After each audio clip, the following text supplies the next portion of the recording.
Morning and happy Tuesday. This is The Great Gatsby, Chapter 2. I wrote a couple things on the board. One is the setting, which changes slightly in Chapter 2. Our characters are going to enter a place that I haven't talked about yet. It's called the Valley of Ashes, and that's the area between New York City and Long Island, the Eggs. That's where Nick and Tom and Daisy lived.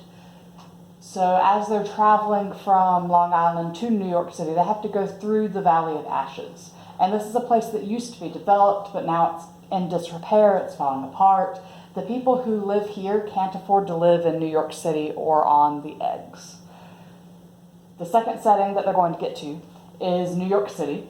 Picture booming economy, the Jazz Age, 1920s, Prohibition. There's a lot of rich people there. There's a lot of partying going on, even though they're not supposed to be partying because it's during Prohibition and alcohol is illegal. We're going to meet two new characters that are important. The first one is George Wilson. He's a mechanic. He's a friend of Tom's. Tom talks business with him, and then he invites George's wife, Myrtle Wilson, to party with him. And as the reader realizes, Myrtle Wilson is Tom's mistress. Chapter 2. About halfway between West Egg and New York, the motor road hastily joins the railroad and runs beside it for a quarter of a mile, so as to shrink away from a certain desolate area of land. This is a valley of ashes, a fantastic farm where ashes grow like wheat into ridges and hills and grotesque gardens, where ashes take the forms of houses and chimneys and rising smoke, and finally, with a transcendent effort of men who move dimly and already crumbling through the powdery air. Occasionally, a line of gray cars crawls along an invisible track, gives out a ghastly creak, and comes to a rest, and immediately the ash-gray men swarm up with leaden spades and stir up an impenetrable cloud which screens their obscure operations from your sight.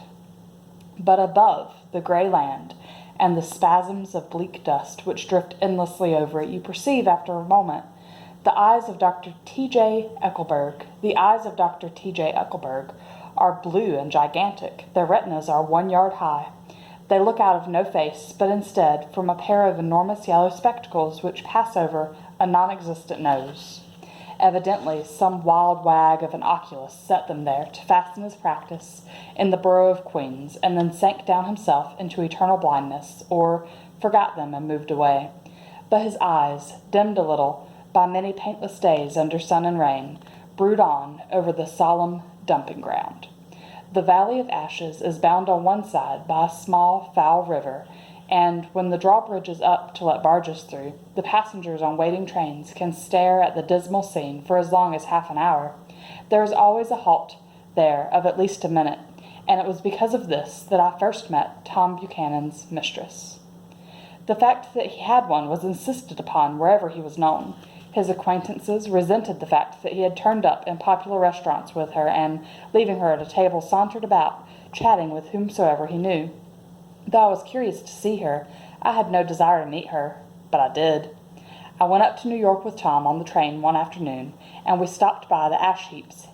He jumped to his feet, and taking hold of my elbow, literally forced me from the car. "We're getting off," he insisted. "I want you to meet my girl." I think he'd tanked up a good deal at luncheon, and his determination to have my company bordered on violence. The superfluous assumption was that on Sunday afternoon I had nothing better to do. I followed him over a low, whitewashed railroad fence, and we walked back 100 yards along the road under Dr. Eckelberg's persistent stare. The only building in sight was a small block of yellow brick, sitting on the edge of the wasteland, a sort of compact main street ministering to it, and contiguous to absolutely nothing. One of the 3 shops it contained was for rent, and another was an all-night restaurant approached by a trail of ashes. The third was a garage, repairs, George B. Wilson, cars bought and sold, and I followed Tom inside. The interior was unpreposterous and bare. The only car visible was the dust-covered wreck of a Ford which crouched in a dim corner.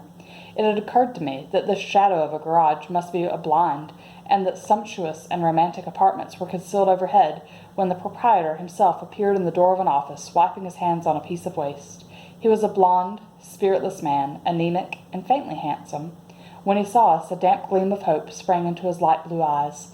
"Hello, Wilson, old man," said Tom, slapping him jovially on the shoulder. "How's business?" "I can't complain," answered Wilson, unconvincingly. "When are you going to sell me that car?" "Next week. I've got my man working on it now." "Works pretty slow, don't he?" "No, he doesn't," said Tom coldly. "And if you feel that way about it, maybe I'd better sell it to somewhere else after all."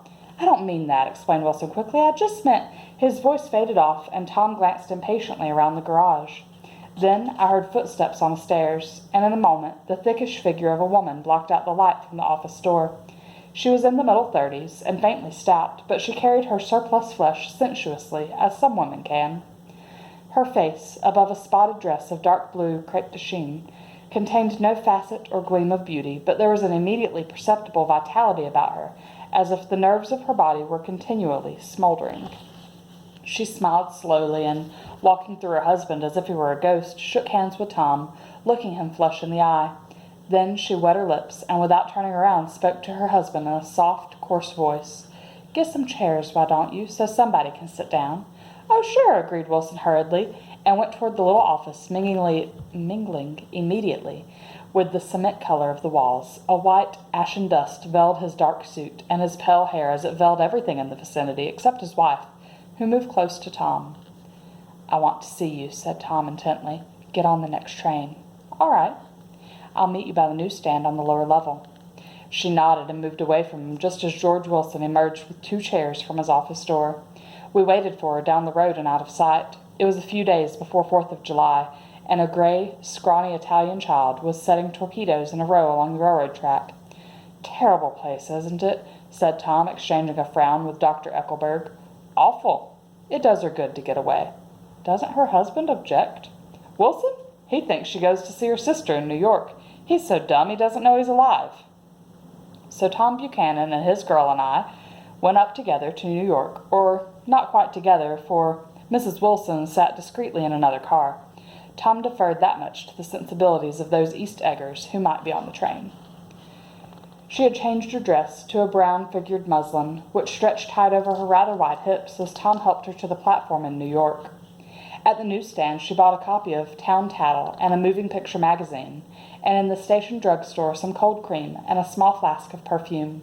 Upstairs in the solemn echoing drive she let 4 taxicabs drive away before she selected a new one, lavender-colored, with gray upholstery, and in this we slid out from the mass of the station into the glowing sunshine. But immediately she turned sharply from the window and, leaning forward, tapped on the front glass. "I want to get one of those dogs," she said earnestly. "I want to get one for the apartment. They're nice to have, a dog." We backed up to a gray old man who bore an absurd resemblance to John D. Rockefeller. In a basket, swung from his neck, cowered a dozen very recent puppies of an indeterminate breed. "What kind are they?" asked Mrs. Wilson eagerly as he came to the taxi window.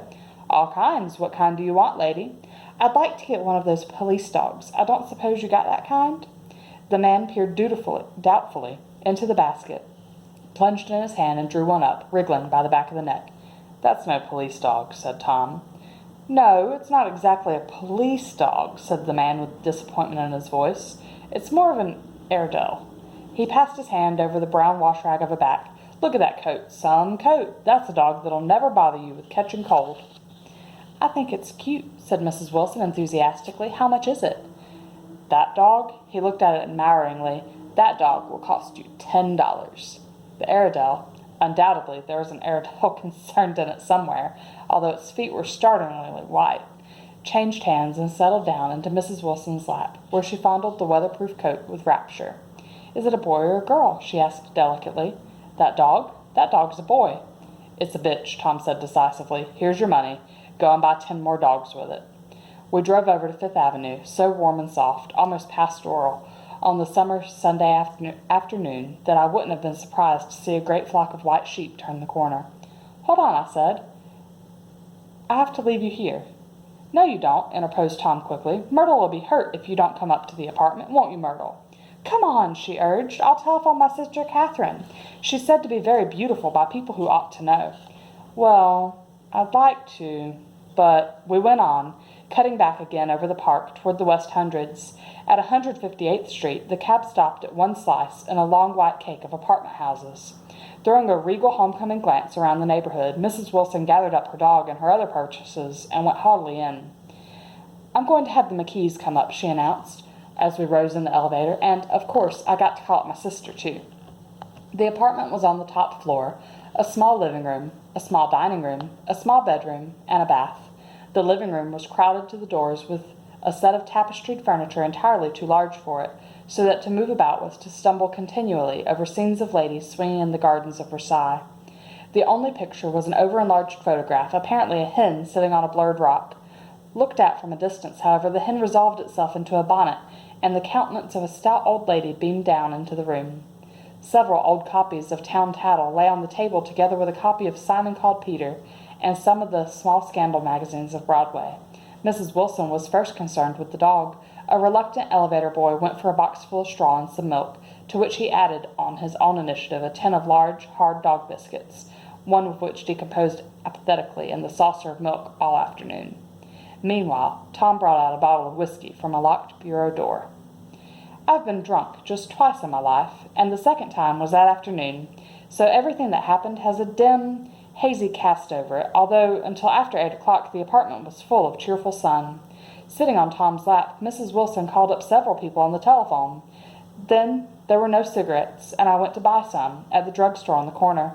When I'd come back, they had disappeared, so I sat down discreetly in the living room and read a chapter of Simon Called Peter. Either it was terrible stuff, or the whiskey distorted things, because it didn't make any sense to me. Just as Tom and Myrtle, after the first drink, Mrs. Wilson and I called each other by our first names, reappeared, company commenced to arrive at the apartment door. The sister, Catherine, was a slender, worldly girl of about 30, with a solid, sticky bob of red hair, with a complexion powdered milky white. Her eyebrows had been plucked and then drawn on again at a more rakish angle, but the efforts of nature toward the restoration of the old alignment gave a blurred air to her face. When she moved about, there was an incessant clicking, as innumerable pottery bracelets jingled up and down on her arms. She came in with such a proprietary haste and looked about so possessively at the furniture that I wondered if she lived here. But when I asked her, she laughed immoderately and repeated my question aloud and told me she lived with a girlfriend at a hotel. Mr. McKee was a pale, feminine man from the flat below. He had just shaved, for there was a white spot of lather on his cheekbone, and he was most respectful in his greeting to everyone in the room.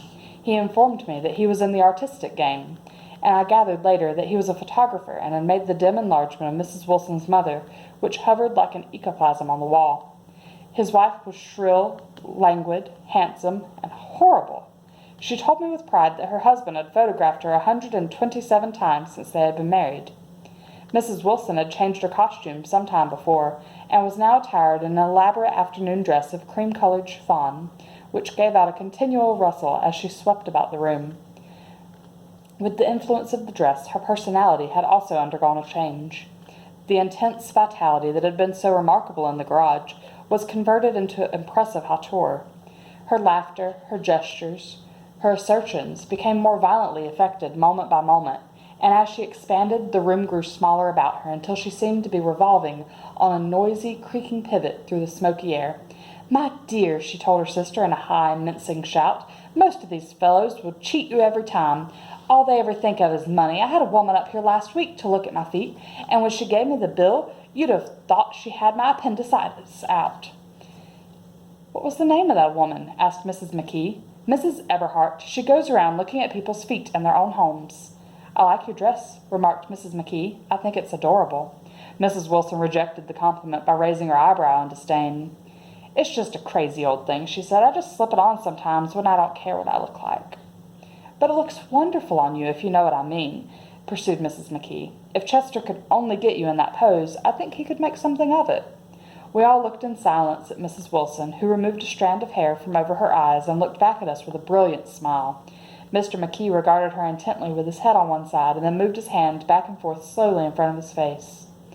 "I should change the light," he said after a moment. "I'd like to bring out the modeling of the features, and I'd try to get hold of all the back hair." "I would think of changing the light," cried Mrs. McKee. "I think it's—" Her husband said, "Shh," and we all looked at the subject again, whereupon Tom Buchanan yawned audibly and got to his feet. "You McKees have something to drink," he said. "Get some more ice and mineral water, Myrtle, before everybody goes to sleep."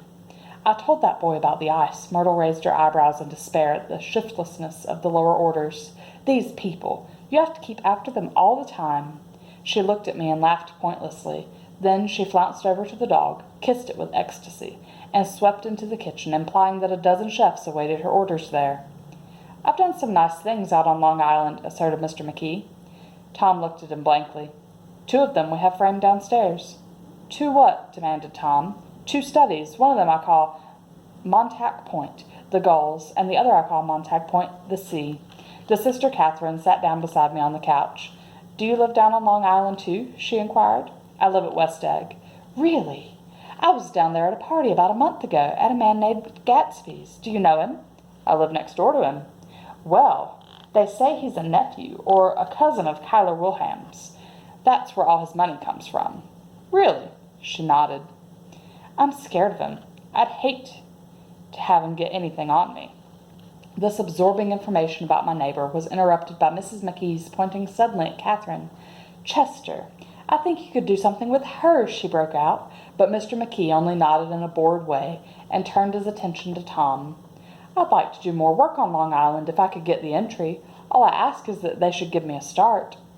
"Ask Myrtle," said Tom, breaking into a short shout of laughter as Mrs. Wilson entered with a tray. "She'll give you a letter of introduction, won't you, Myrtle?" "Do what?" she asked, startled. "You'll give Miss McKee a letter of introduction to your husband, so he can do some studies on him." His lips moved silently for a moment as he invented George B. Wilson at the gasoline pump, or something like that.